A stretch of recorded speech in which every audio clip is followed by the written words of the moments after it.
was when I ruled the world.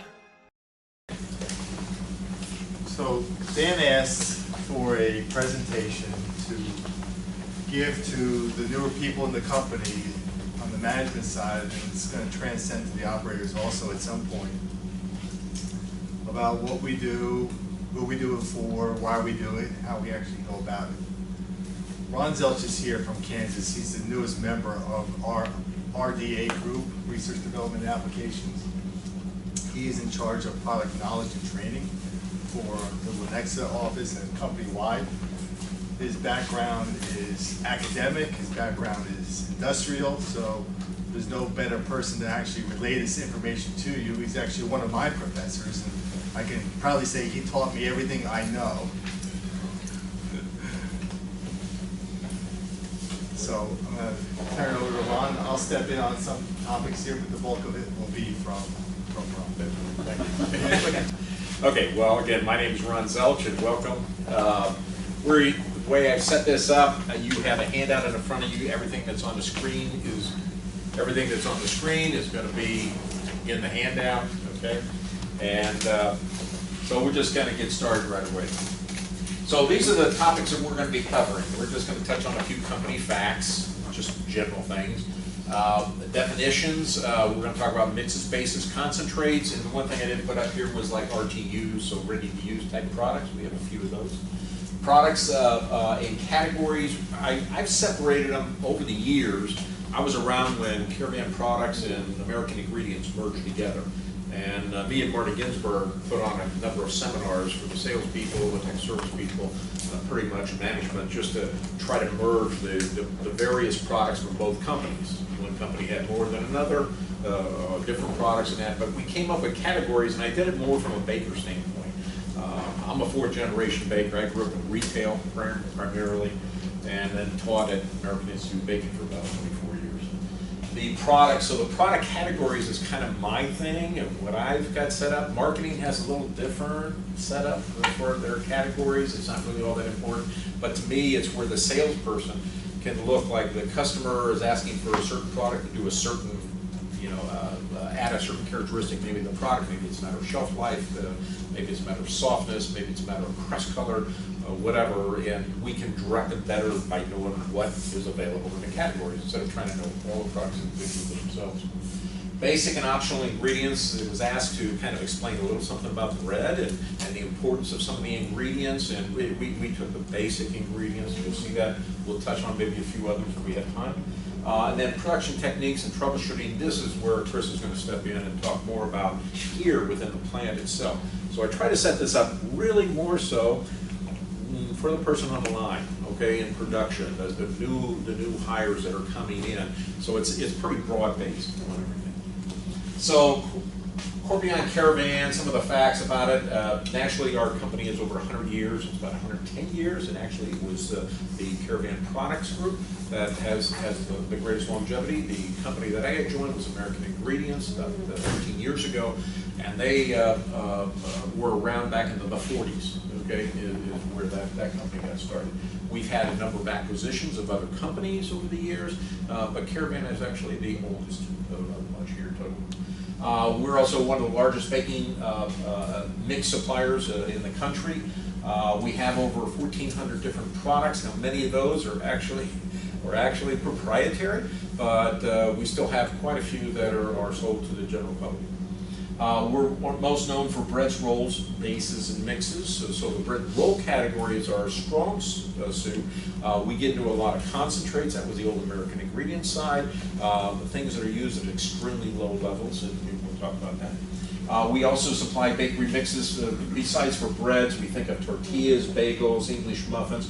But we also get into cakes. We get into some fillings, a number of things that came from the Caravan side. Even depanning oils, the cake pan grease for people. Emulsifiers, we actually have two manufacturing plants for emulsifiers here in the United States. One's in Dalton, Illinois. The other one's out in Grandview, Missouri.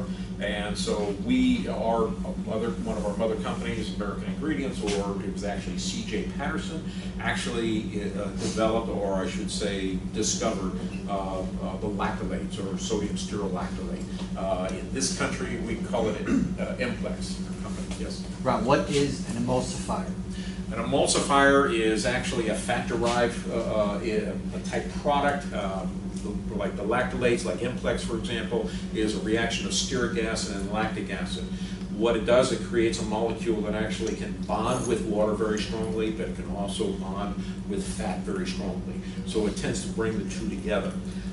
So like in salad dressings, for example, the old salad dressings, by adding an emulsifier, you keep the oil, it's suspended into the water phase of it. Today, the majority of salad dressings, though, use gums as more of an emulsification type system instead of the actual fat-based emulsifiers. The AIC Datum 100 is an emulsifier. The mono and diglycerides, those are emulsifiers. We have manufacturing plants that make mono and dyes. We're I believe, the second largest producer in the United States of that. We're the largest producer of lactolates in the United States. Okay, so yeah, they are used in doughs for strengthening. They are also used in doughs for crumb softness. And we sell other food industries these emulsifiers. We even sell monodiglycerides to the plastics industry. It acts as an anti-static agent in plastics. We're also going to be, we're the largest supplier for the flour milling industry. There was a company by the name of Adochem that we had purchased some years back. We supply all the flour additives that go in. So when you look at a little sack of flour in the supermarket shelf, it may say enriched. We supply the vitamin and mineral supplementation that's dictated by law, by FDA regulations, that says how much is supposed to go in. We supply those ingredients. If there's what they call a maturing agent, it's peroxidase agents. We have those within the company. We also, though, sell this to the milling industry as a more specialized concentrate type ingredient. They would use these ingredients on a micro scale, like 7 grams, maybe a ½ an ounce to 100 weight of flour are fed in by feeders, mechanical feeders that we actually build and sell supply to those mills. These are the various types of customers that we have. So we get into commercial bakeries like Bimbo and Flowers. You can see the different names. We get into the food service area like with McDonald's, Five Guys, in-store bakeries and the supermarket bakeries. We're big in that area. Dawn Products is one of our biggest, probably our biggest distributor right now. Bake Mart is also another distributor for our products. And then the milling industry itself, probably the newest one is what they call Ardent Mills, and the world's largest milling company now. So these are the various companies that are using our products at this present time. Some other quick little facts is that we have over 950 active products. That means to sell to the public, to any bakery. They're not proprietary. That's why we said 1,400 products. We probably have a few more than that that get into more of the proprietary again. 50% of our business is made up of actually only 17 customers. These are big customers. Host is now being our biggest, largest one. Our top 20 products actually amounts to 54% of our actual production. Now this is including getting into the emulsifier end of it too, not just the dry mixes. Our business is comprised of about 567 customers, and you can imagine it fluctuates. And with our sales force, we've got good sales force out there. They keep beating the bushes. Every once in a while I hear from somebody new, okay, that calls in. So mixes, bases, and concentrates, we try to break down our dry ingredients more into those categories. So mixes, the way we identify them is that a mix has everything a baker needs except the water, the yeast. That's it. That's all they got to do. So if they wanted to make a specialized type of bread product and they've never ever made it before, a mix is so nice a way to go. They don't have to have a lot of expertise or knowledge about it. We supply them that information. We tell them how to make it. And but we supply them what we call a complete mix. They just add water, yeast, got a bread. Bases basically are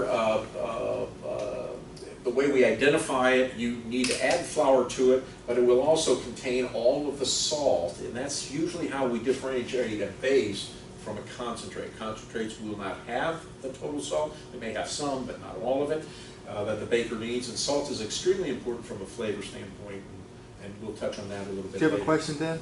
Yeah. Ron, can you give some product name examples of each? We're going to get to that in just a bit. All right. Okay. Great. We'll get into these. We'll touch on these. Well, like Danube 7, it's a base. Okay. A concentrate would be like Improve 200.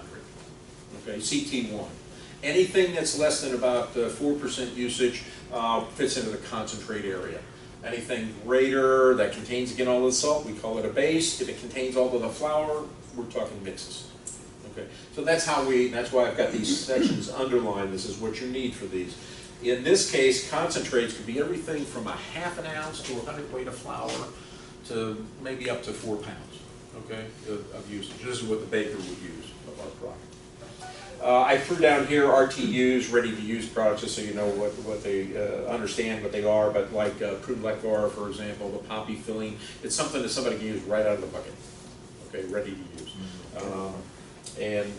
Even the Struzzi, the RTU Struzzi. So the easiest way to like wrap around your head in this, the way that I explain to people is that your mix actually includes your base and your concentrate. So that's all inclusive.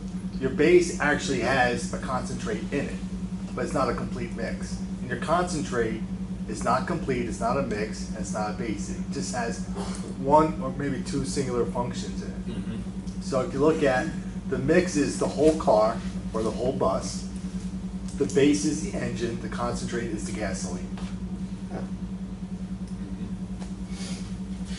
A concentrate might be ESL3. The whole reason I use it is for keeping the product softer longer, and it has multiple components to do just that, and it's an excellent product.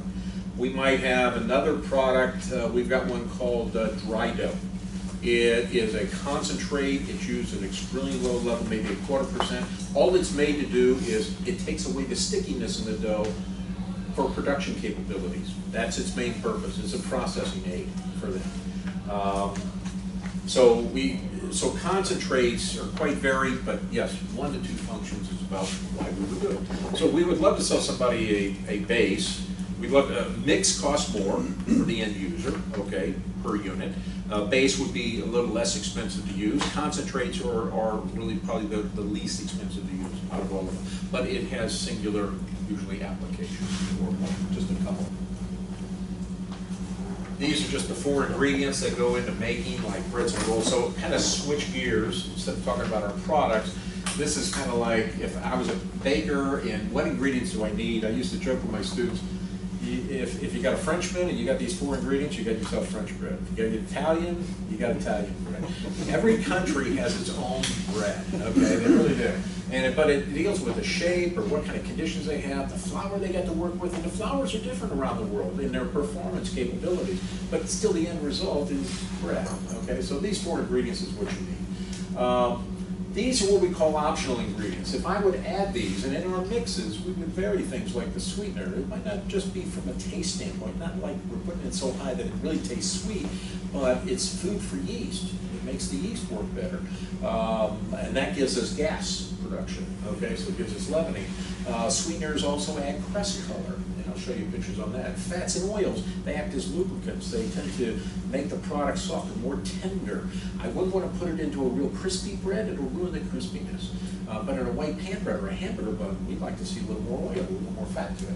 And also, from a lubrication, believe it or not, just to slice bread in a mechanical slicer, we need a certain amount of fat addition to get that accomplished.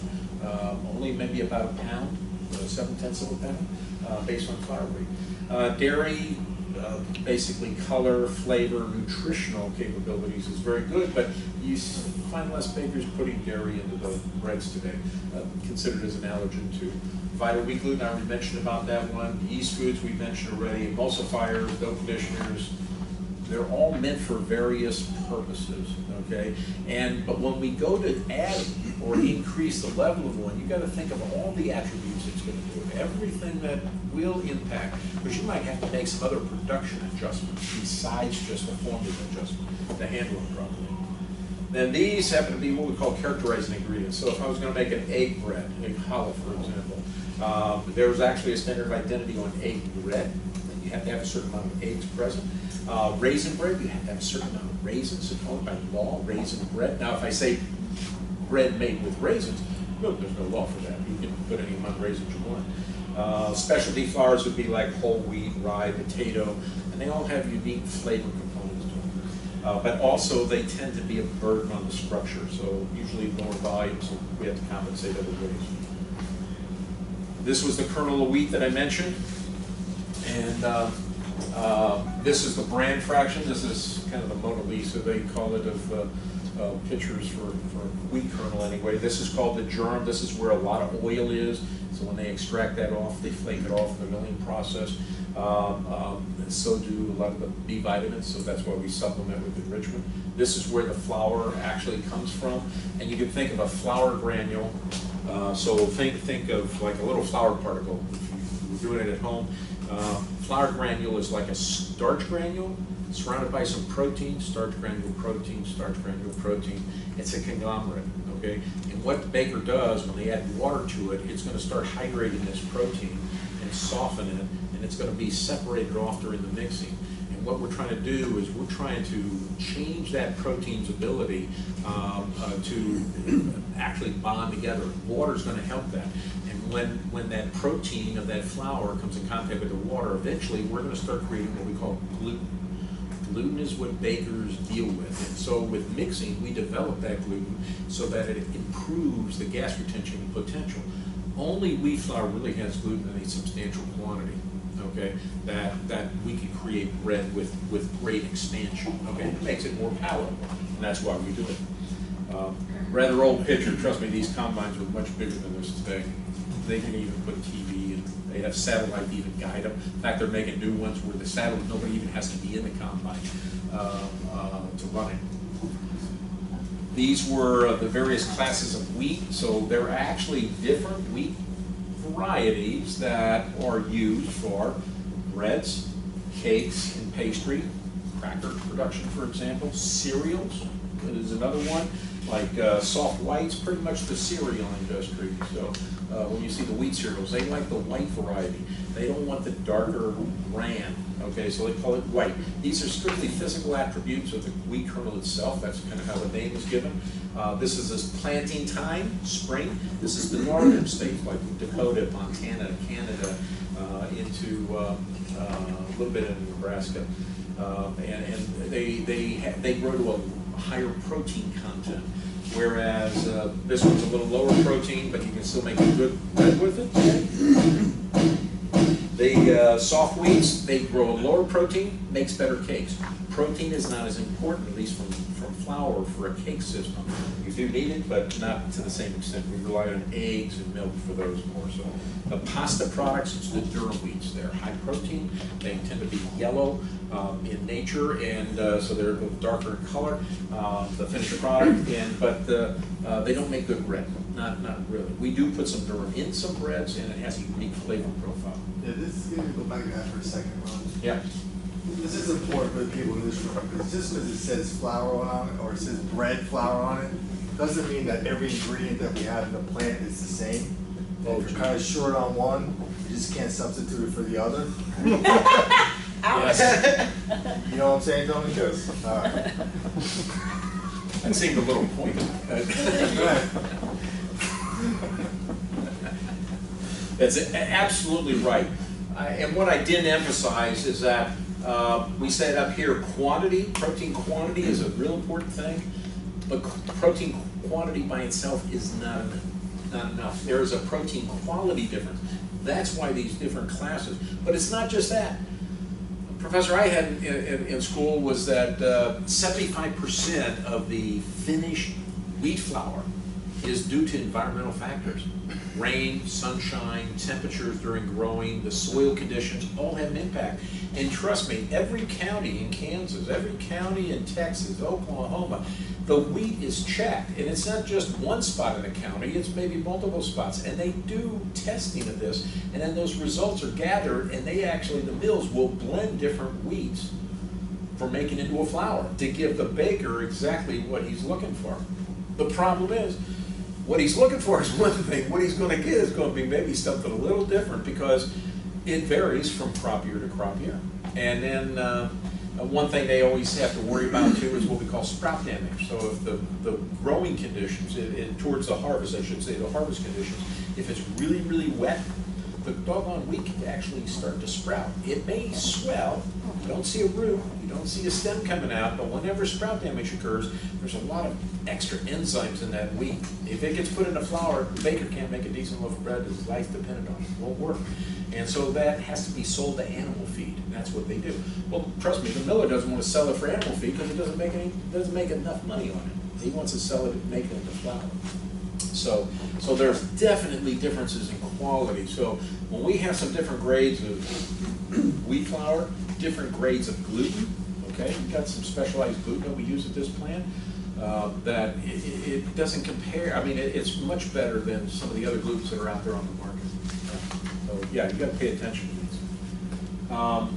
Water is the second largest ingredient, and bakers always know the two cheapest things to put in product are air and water. So you're doing a cake, it's a certain amount of air, and in bread products, it's the water. You always want to maximize it, but it's not to cheat the customer or anything like that. You want to make the best quality product. You can go too far with the water, and you're going to mess up your product. So there's limits how far you can go. But the water is going to help out on not just helping develop the dough, but also the shelf life of that finished product. So the amount of water that a flour will hold, or that we use, is basically going to be for absorption. Okay, we call that absorption. And so the miller or the baker would say, well, what's the absorption of that flour? And they'll say that. So it affects a lot of different things, and we don't need to dwell on this one. Yes? I guess like a recent trend is like people are eating stuff like that's gluten-free. How would that be taken out of something?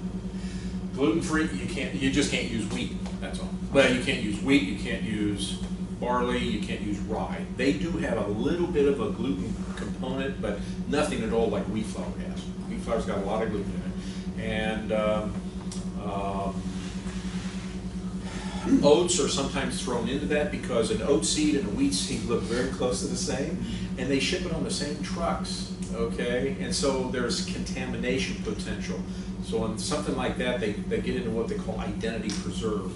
So you got to know where it was grown, how it was transported, how it was handled. You can get a guarantee that it's only oats and that there's no cross-contamination. The other way is you actually will do an analytical test of measured gluten content if it's even there. It looks like a spot check.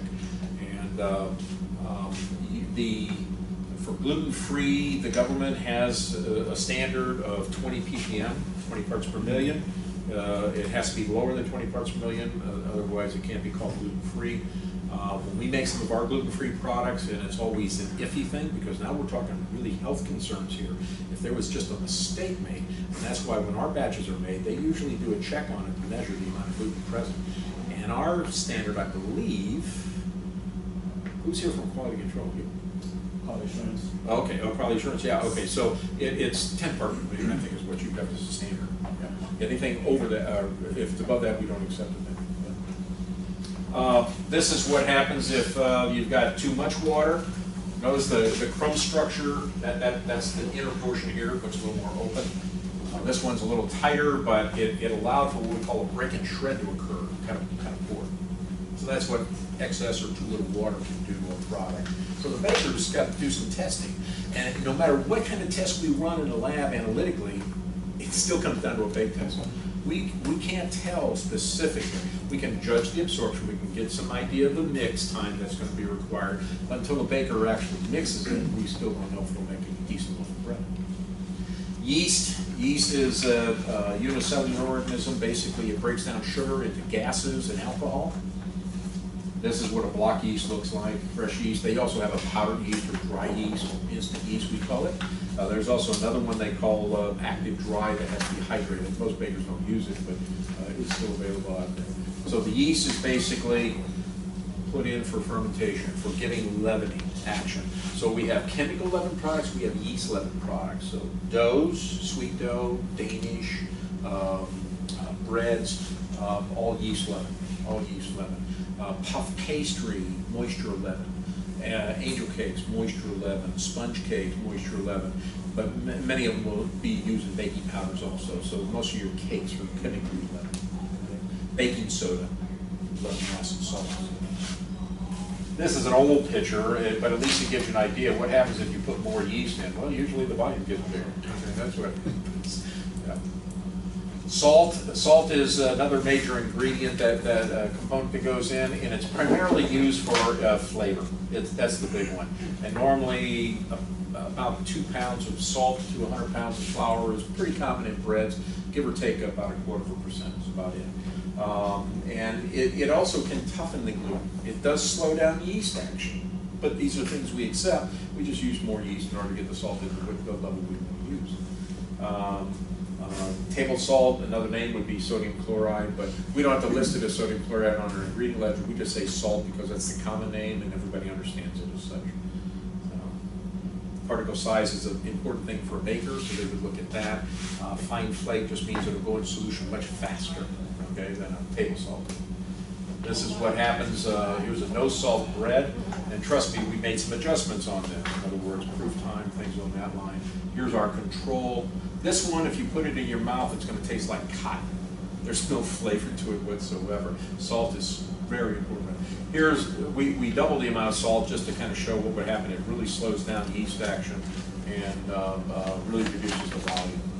So this scaling of these type of ingredients, even in our mixes, can have this kind of an impact. You know, a 0.5% off, 1/4% off. You'll taste the difference. Yeah, in some of our products, you know, an extra bag or an extra 2 bags. Oh, gee. Takes you right over that kind of threshold. Yeah. Sugar, I threw sugar in. Its primary function is food for yeast, but definitely it adds sweetness, it adds color. The bigger things here, and there are different types of sugar. When we just say sugar, we typically, like table sugar, it is from cane, sugar cane, or it comes from sugar beets. It's manufactured pretty much the same way today. It used to be what it is today. And the thing is, if it's beet sugar, it's genetically modified today. If it's cane sugar cane hasn't been genetically modified in any way. So, and we contend with that here. Dextrose is corn sugar. Okay, very simple, a little less costly than sucrose. And in the United States, sugar is, we have an import tariff on sugar, so we're about half, we're actually double what the world market is on sugar. We control it coming in, because what it does, it helps support the corn industry, the corn growing farmers. Okay. Yeah. Here's a very good example, just what we call a dosage responsive. And we proof these to height, not we didn't go by time, because as the sugar increases, actually yeast will accelerate up to about this point right in through here. It'll make things move faster, but you start getting too much sugar, it actually slows down yeast action. It kind of blocks the food transport. So, but crust color stands out beautifully in this photo. Yeah, it's the same application here as is with salt. It doesn't take much to get that kind of differential in a finished product. If we throw in an extra bag or 2, or the bulk system isn't running right. Yeah, if you double the sugar, first thing the baker's going to see is dough's stickier. It doesn't mix as the same. It takes longer to mix the dough out properly. On top of that, then it moves slower through the proof stage. He's got to wait longer for it to come up. And then when he hits the oven with it at the high temperatures that breads are normally baked at, because they're higher than cakes, then all of a sudden he starts burning the top of the bread, and wonders why. Okay, so in bakeries and troubleshooting, that's you know, it's one of the things you just start looking at. But there's so many things that can cause a dough to move slower, to mix differently, and so you can troubleshoot. You try to find out what it is. If it's a misscaled ingredient, that can be a real, especially if it came from a mix.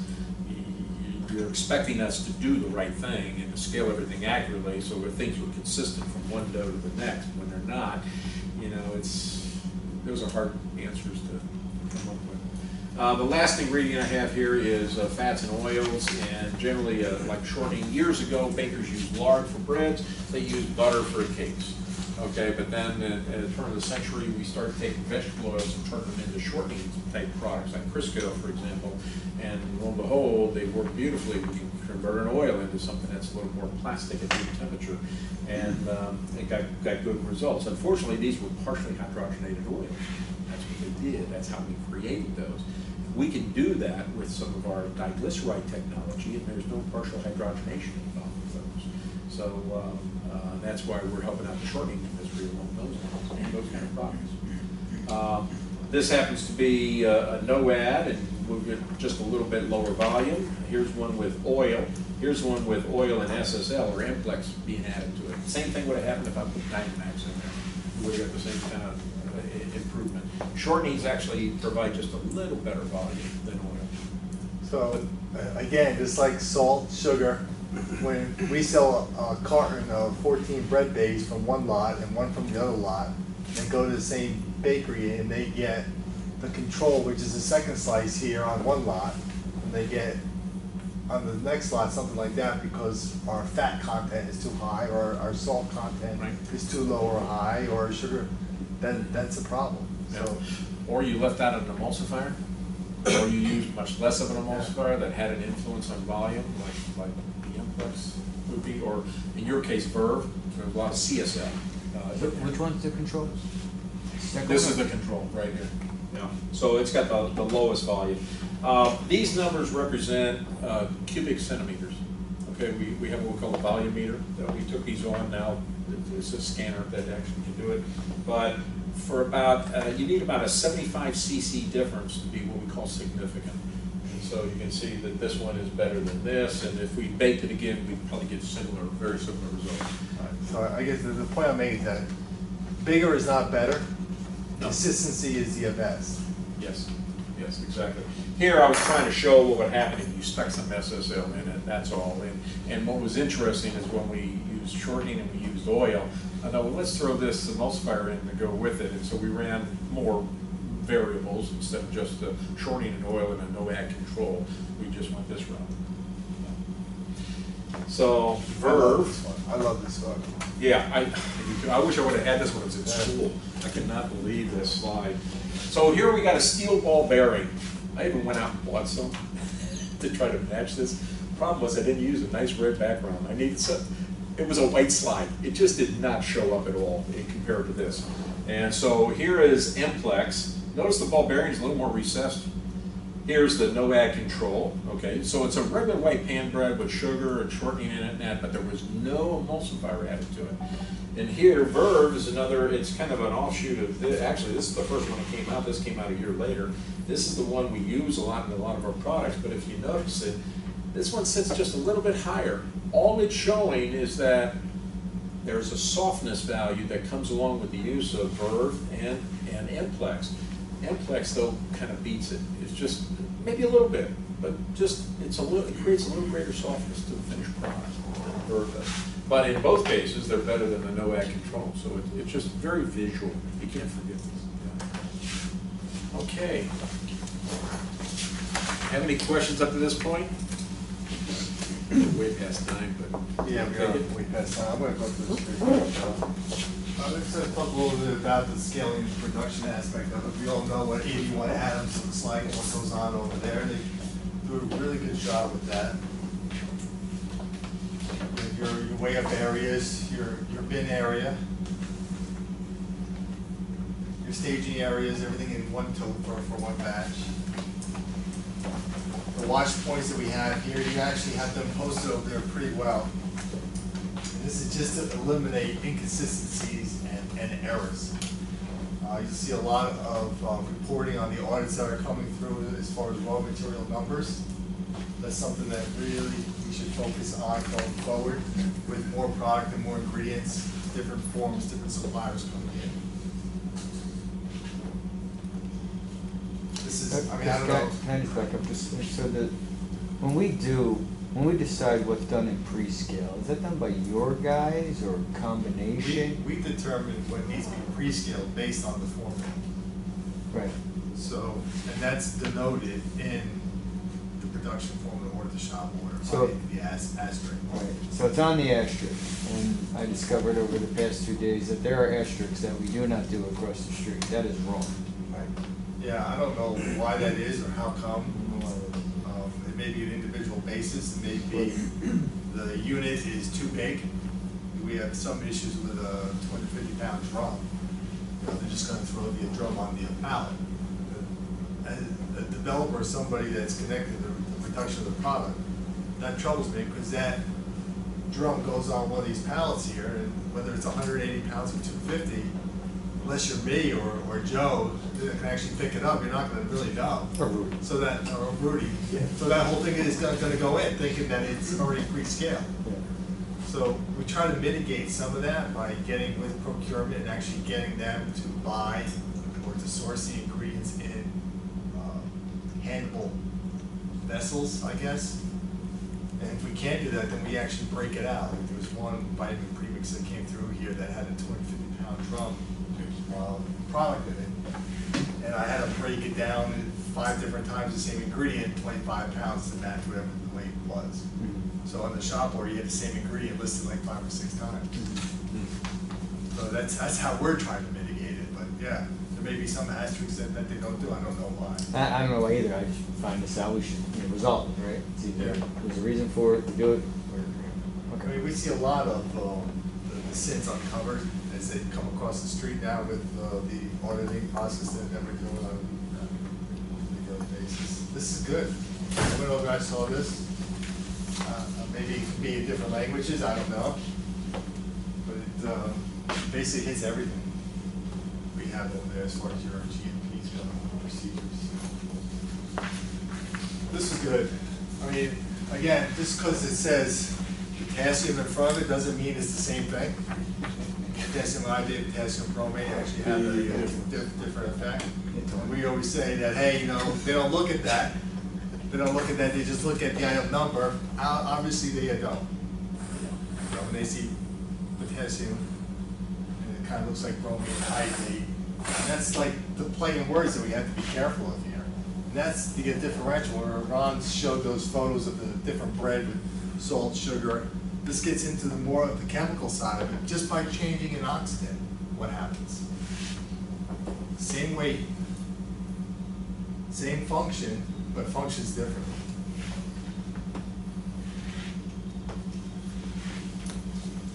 Oh, the exit area. Very good. The shop order. This is basically what we take care of here for you guys. We look at this here. This is not done. We don't look at it alphabetically or by numbers. It's actually on there for a purpose. Most of us have been doing this for a long time here and even before we've actually gotten here. So these things are in there in that order for specific reasons. It could be for density reasons, as far as a homogeneous mix. I'm not going to dump something with a very low density into the bottom of a blender hoping that gets distributed or rise up. And like, why would I dump 30% of the batch weight of salt or sugar at the bottom of a blender? Recirculate the first 20 boxes up top. The other thing, there's some chemical reactions that go on too, and you want to separate some ingredients from the other. And it's not like it touches it and it goes on, but one little delay or one little skip in the process, it's insurance. It's keeping things separate, buffering them with other ingredients. It's not to make it difficult. It's actually for an absolute reason why. If you ever have any questions on these shop orders here, bring them in. Any one of us is equipped to go over with you, and if they're not, somebody is. Labeling, coding, packaging. This is something that it sticks with me. When I see a product with a twisted label or a folded corner or inkjet that isn't where it's supposed to be, it really bothers me because we take such great pains to get in the perfect ingredients in the right amounts and blend it properly and put it pristinely in that box. But the customer doesn't see that. They see the outside of that container. This is wrong. If you make a mistake, you think you made it, what do you do? Anybody? Call Chris. Call Ron. Go to your supervisor. That's what we said. But we have a thing here called Jigsaw. And any product that we make outside, you guys can actually access this. You can get all kinds of information on these products. A lot of things that are rolling over here today. What category they are, the usage rate, formulas, ingredient statements, nutritionals, data sheets, everything that's available to our customers in sales.